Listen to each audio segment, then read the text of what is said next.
ಉದಯಗಿರಿ ಗಲಭೆ ಕುರಿತಾಗಿ ಸಂಸದ ಯದುವೀರ್ ಅವರು ಕೂಡ ಪ್ರತಿಕ್ರಿಯೆಯನ್ನು ಕೊಟ್ಟಿದ್ದಾರೆ. ಪ್ರಕರಣ ನಡೀಬಾರ್ದಿತ್ತು, ಇಂತಹ ಘಟನೆಗಳು ಆಗಬಾರದು, ಘಟನೆಯನ್ನ ಖಂಡಿಸ್ತೀನಿ ಅಂತ ಹೇಳಿದ್ದಾರೆ.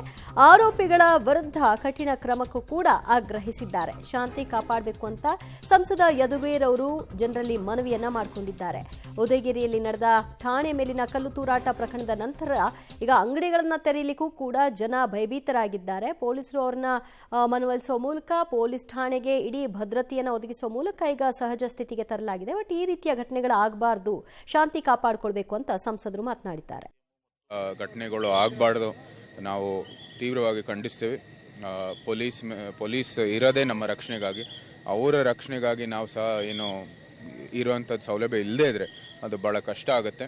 ಅದು ಖಂಡಿಸ್ತೀವಿ ಮತ್ತು ಮುಂದೇನು ಸಹ ಕಠಿಣವಾದ ಕ್ರಮ ತಗೊಳ್ಳಿ. ಇದೇನು ಈ ಯಾರು ಮಾಡಿದ್ದಾರೆ ಈಗ ಒಂದು ಅಥವಾ ಯಾವುದು ಇದು ಕಾರಣ ಆಗಿರುವಂಥದ್ದೇನು ಕ್ರಿಮಿನಲ್ಸ್ಗಳಿದ್ದಾರೆ ಅವ್ರಿಗೆ ಕಠಿಣವಾದ ಕ್ರಮವನ್ನು ತಗೊಳ್ಳಿ ಮತ್ತು ಕಾನೂನು ಪ್ರಕ್ರಿಯೆ ನಡೀಲಿ, ಶಾಂತಿಯನ್ನು ಕಾಪಾಡಲಿ. ಆದರೂ ಅದರ ಜೊತೆಗೆ ಇಂಥ ಏನು ಘಟನೆಗಳು ಅವಾಯ್ಡ್ ಮಾಡಬೇಕಾಗಿರುವಂಥದ್ದು ಭವಿಷ್ಯದಲ್ಲಿ ಏನು ಕ್ರಮ ತಗೋಬೇಕು ಅದನ್ನು ಸಹ ಅವರು ತೀರ್ಮಾನ ಮಾಡಿ ತಗೋಬೇಕಾಗುತ್ತೆ. ಸರ್, ಈ ಉರ್ದು ಭಾಷೆಯಲ್ಲಿರುವಂತಹ ಆ ಪೋಸ್ಟರ್ ವೈರಲ್ ಆಗಿದ್ದೇ ಘಟನೆ ಕಾರಣ ಅಂತ ಹೇಳಲಾಗ್ತಾ ಇದೆ. ಅಸಲಿಗೆ ಅದೇ ಕಾರಣನಾ ಅಥವಾ ಅದರ ಹಿಂದೆ ಏನಾದರೂ ಬೇರೆದಿದೆಯಾ ಅಂತ? ಸೂಕ್ತವಾದ ಅಧಿಕಾರಿಗಳು ತನಿಖೆ ಮಾಡ್ತಾರೆ. ತನಿಖೆ ಬಂದಿದ ನಂತರ ನಾವು ಒಂದು ಘೋಷಣೆ ಮಾಡ್ಬೋದು.